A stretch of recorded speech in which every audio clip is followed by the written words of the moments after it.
Welcome back mga kamatis, mga kaibigan, to another content of Doom. Politika muna tayo kasi nga may impending impeachment si VP Sara. So ano ba nangyari dito? So may tatlong grupo, advocacy groups, actually mga party list to na nag-complain, na nag-submit ng complaint. Sila yung nag-endorse ng complaint sa Kamara or sa Congress to impeach VP Sara. So, yung Magdalo ni Senator Trillanes, yung Akbayan ni Attorney Chel Jokno, and yung of course yung party list ni Ma'am Laila De Lima. Congratulations, Madam. Palakpakan kasi comeback is real talaga siya. Of course, acquitted, if I'm not mistaken, acquitted na si Laila De Lima sa mga kaso niya. So, I'm just gonna give you a brief rundown ngayon.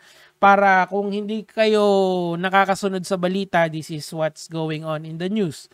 Okay, so right now, si VP Sara kasi ay kumakaharap siya ng maraming issues na binabato sa kanya ng number one, ng budget. Hindi Quadcom, ang Quadcom kasi mas kay, sa dating administrasyon. Pero yung sa mga budget committee sa Good Governance, yung Good Governance Committee chaired by Congressman Joel Chua is actually trying to figure out kung saan niya dinala yung mga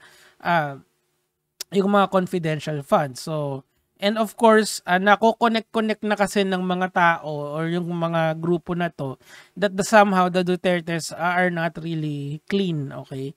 Well, it's politics, what can you do, right?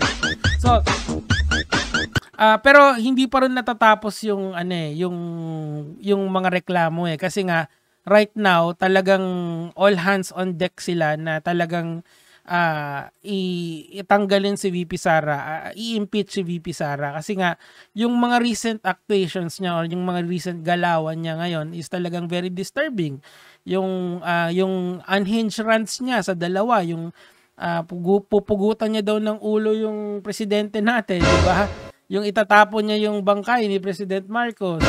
Yung most recent, yung may assassin daw siya na may conditional threat na kung ano-anong yan. So, these are all the doings of our Vice President right now. Kaya itong mga advocacy group na to has risen up to the challenge of trying to file an impeachment case kay VP Sara. This is as far as the news is concerned. Pero let's go in deeper details dito kay Ma'am De Lima. Okay, pakinggan natin si Attorney De Lima. Actually, yung isa sa Quadcom din to at saka sa Good Governance. Itong katabi niya, congressman to. Impeachment, bale 5 po. It was actually condensed into 4 grounds as indicated in the articles of impeachment, pero 5 po sila. So out of the 6 grounds for impeachment laid down in the Constitution, okay, 5 po yung grounds. Culpable violation of the Constitution, graft and corruption. Bakit graft and corruption? Siguro doon sa doon sa confidential funds. Talagang tinuluyan ni Ma'am De Lima, no? Grabe talaga. Shoutouts sa mga attorney ni Ma'am De Lima. Tuloy natin. Bribery, betrayal. Bribery yung sa meron kasi to doon sa doon yung sa DepEd, yung sobre na may 25 kaw. Merry Christmas. Tuloy. Public trust and other high crimes. Another high crimes. Pero wala pa naman yatang conviction si VP Sara Meron siyang mga demanda ngayon or pinapasagot siya ng may subpoena sa kanyang NBI. Tuloy natin. Just being fair for para sa mga DDS na galit sa akin. Bawas-bawasan natin. Tuloy natin. So ang wala lang na ground for impeachment is treason. So, majority of the grounds... Nako, paano kung pag-Chinese nyo si VP Sara, hindi kasama na yung treason. Joke lang yan. Are present. Joke lang. And there are a total of 24 articles of impeachment. Ang dami no? Grabe. As discussed in the 33 page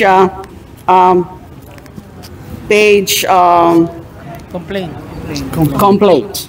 So, among the articles po are the misuse, the failure to account, the intel and confidential funds of both the Office of the Vice President and also of the Department of Education. Oh no! Talagang sinama yan, no? Kaso ang depensa kasi ni VP Sara dyan, hindi pa kasi tapos yung investigation ng COA. Kasi parang 79 million yung disallowed doon. So nakikinig ako doon sa mga DDS na vloggers, sinasabi nila na pwede naman niya daw i-rectify yon. Ang problema kasi, gumawa ng resibo na Mary Grace Piatos. Ay, paano pala ibahin yun? Aw! Kung hindi pa nahuli, no? Tuloy natin. Nandyan din po yung grounds like yung kanyang mga threats, yung kanyang okay, yung kaila BBM, okay. Pero parang si BBM sinabi niya na storm on a teacup eh. Or siguro they're just playing 4D chess. Ibig sabihin, ina-absolve lang ni BBM yung sarili niya dito sa impeachment complaint. Oh, VP Sara, hindi ako ang may kasalanan, sila Ma'am De Lima ha.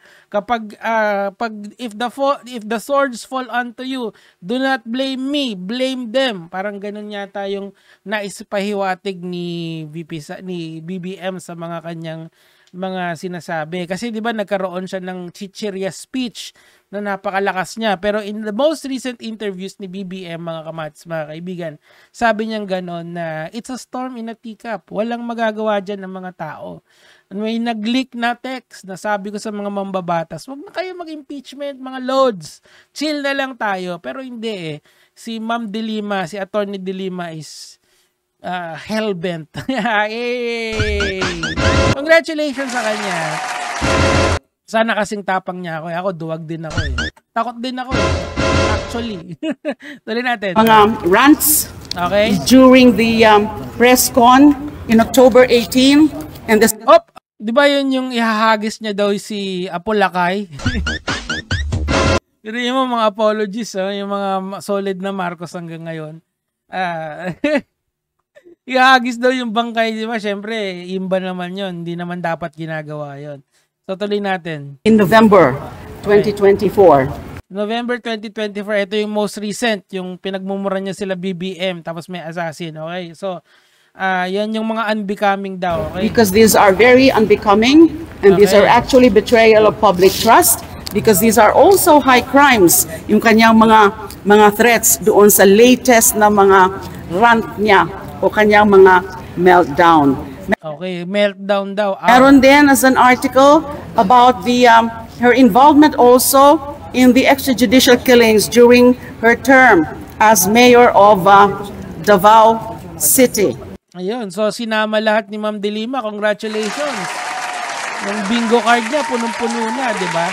So, again, this is what's going on right now. Ngayon kasi, kung trip nyo naman, pumunta kayo sa EDSA, balita ko lang naman na, and well, makikita nyo naman sa TikTok to, meron daw doon 200 at saka pakain, di ba? Pa-foods. Kaso mag-i-stay ka lang doon ng mga 6 hours. Eh, ewan ko, ano nangyayari sa EDSA ngayon? Pero kung ako sa inyo, mga kamads, mga kaibigan, just let the axe fall. Kasi nga, totoo lang, I'm being very fair dito Kasi nga, there are 23 senators. Kailangan ng 16 senators bago